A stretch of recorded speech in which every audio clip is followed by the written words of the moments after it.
Monsieur le Président, chers collègues, je voudrais simplement indiquer d'ores et déjà que le groupe Les Républicains votera cette délibération, mais de façon plus... Je voudrais associer aux propos qui sont les miens les collègues du secteur sud-ouest, et en particulier dans notre groupe, M. Moroch, le maire de Pierre-Bénitre, notre collègue Xavier Odo, ainsi que Guy Barret, la mulatière. Nous sommes évidemment très sensibles à cette délibération, elle est tout à fait souhaitable, et le projet qui est proposé doit être évidemment réalisé. Cela fait d'ailleurs de nombreux mois, pour ne pas dire quelques années, que nous travaillons à la fois ensemble, mais surtout avec les associations de cyclistes pour pouvoir trouver une solution, mais je sais aussi que dans votre exécutif, le vice-président en charge y est sensible. Toujours est-il que cette délibération, malgré tout, propose d'intervenir en deux phases, une phase immédiate qui semble être une phase, entre guillemets, provisoire, ça n'est pas péjoratif dans les propos que je veux tenir, mais une phase qui paraît beaucoup plus importante et qui paraît plus sérieuse à terme, c'est la création de cette voie cyclable en encorbellement sur le pont.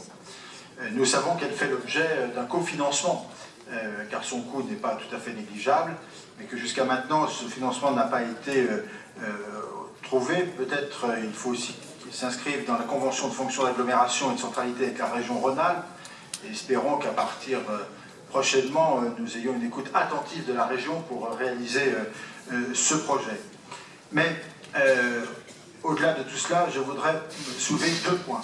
Le premier, avant mars 2014, c'est-à-dire avant les élections municipales, vous aviez annoncé, la métropole avait annoncé la création, ou présenté exactement la création d'une passerelle Motte-Doux traversant le Rhône au droit de l'Iseron, appelée passerelle dite de la Traille. Même si ce projet était présenté dans le cadre global du projet de l'anneau des sciences, compte tenu des délais de mise en œuvre du projet de l'anneau des sciences, je ne pense pas que les cyclistes et les piétons puissent en réalité attendre compte tenu des circonstances. D'ailleurs, on peut regretter que ce projet ne soit pas inscrit à la PPI.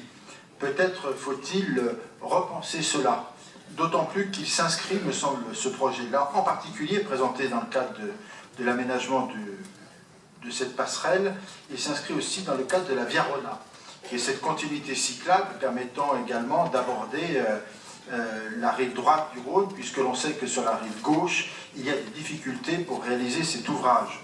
Cet itinéraire cyclable qui relie les sources du Rhône en Suisse à la mer Méditerranée sur le Rhône, si certaines portions sont d'ores et déjà bien aménagées, notamment sur le grand parc de Méribel-Jonage, la sortie sud de la métropole est encore une position qui n'est pas définie. Et cette discontinuité est pour beaucoup de cyclistes un frein d'ailleurs au départ de la ville de Lyon en vélo, voire même pour traverser l'agglomération dès lors qu'ils viennent de la partie amont. La Via Rona est certes une piste cyclable à l'usage des populations riveraines, mais utilisée souvent comme un corridor vert. Elle est d'ailleurs dans sa partie Rhône-Amont commune avec l'anneau bleu. Cependant, le franchissement de la confluence doit être le point de départ vers le sud, et qu'à partir de là, nous pensons, avec beaucoup d'autres, que le projet qui avait été présenté dans le cadre de l'aménagement de l'anneau des sciences pourrait constituer un élément de cette Via Rona, et donc permettre sans doute que la métropole sollicite les collectivités compétentes en la matière, il y a la région certes, pas seulement, la CNR bien sûr, mais peut-être l'Europe, afin d'obtenir des financements pour réaliser cet ouvrage qui rendrait à la fois service à ce grand projet de Via Rona, mais également au territoire du sud-ouest, et singulièrement à la fois aux cyclistes et aux piétons, compte tenu du confort d'usage que cela donnerait à l'ensemble des usagers de cet ouvrage. Le deuxième point concerne les voies cyclables depuis Pierre-Bénitre et même plus loin pour accéder à la station de métro de la Solette. Nous avions, il y a quelque temps, avec M. Moroge, demandé, saisi à l'été 2014, que soit aménagée l'avenue Jaurès et la rue du Bois-Crancé. Certes, des études sont prévues à la PPI. Elles sont programmées à la PPI, mais nous souhaiterions que cette réalisation soit inscrite dans le plan Motte-Doux.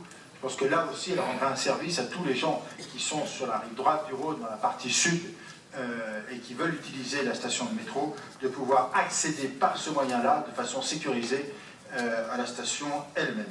Voilà, Monsieur le Président, les observations que je souhaitais faire, en disant la satisfaction de ce projet, et en disant que nous sommes à disposition pour essayer de mobiliser les fonds nécessaires des autres collectivités pour montrer l'intérêt que nous avons collectivement à une réalisation rapide de ces dossiers. Merci.